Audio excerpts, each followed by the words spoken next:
Shalom teman-teman. Sekarang saya akan mengajak teman-teman semuanya untuk membuka Alkitab dalam Kisah Para Rasul pasal 9 ayat 1 sampai ayatnya yang ke-6. Beginilah firman Tuhan. Saulus bertobat. Sementara itu, berkobar-kobar hati Saulus untuk mengancam dan membunuh murid-murid Tuhan.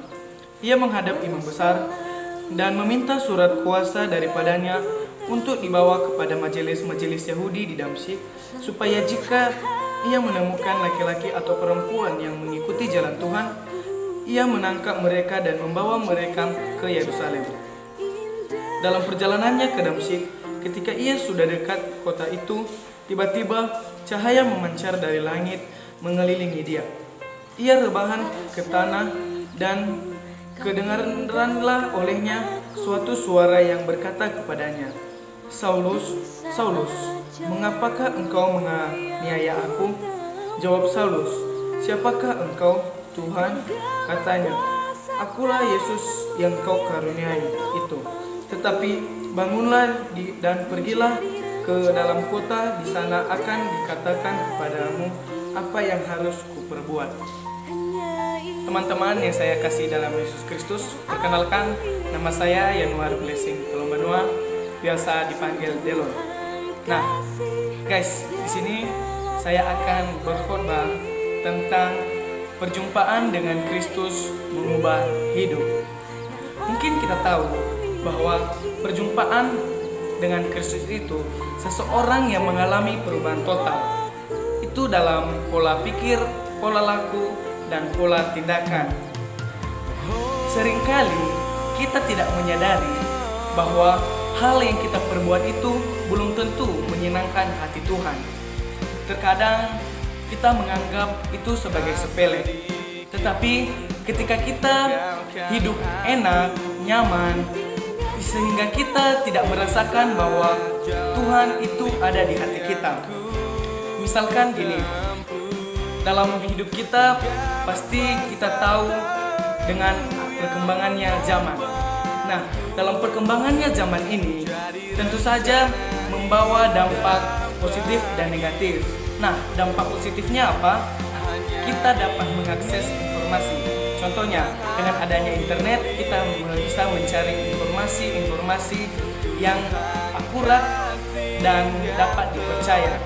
Dan hal negatifnya akan merusak pemikiran dan pola.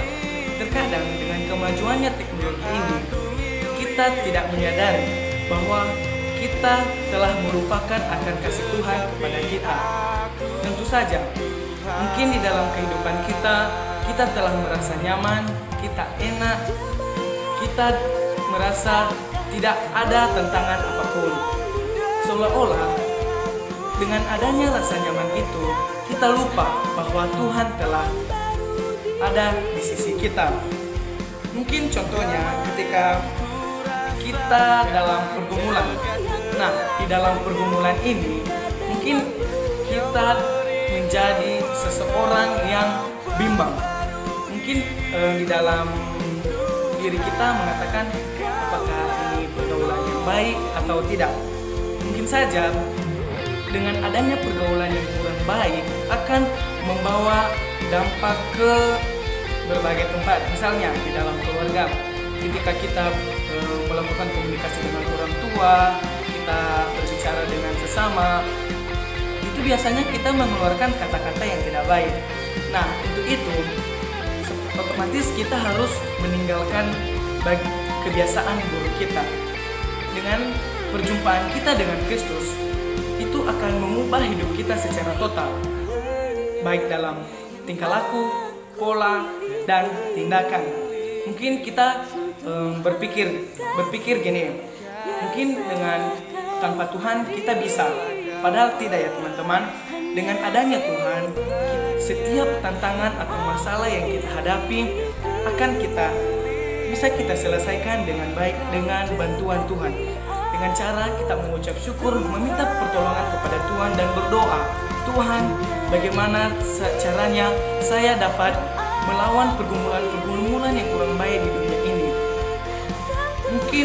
kita bisa mengambil renungan pada kesimpulan bagi kita saat ini, yaitu dengan adanya perjumpaan kita dengan Kristus, kita bisa berani mengubah hidup kita secara total penuh dan dapat melayani Tuhan. Dan kedua, menjadi orang-orang yang membutuhkan dimanapun kita berada. Mungkin teman-teman sekian dulu renungan kita pada hari ini. Jika ada kurang kata dalam renungan saya ucapkan terima kasih. Shalom.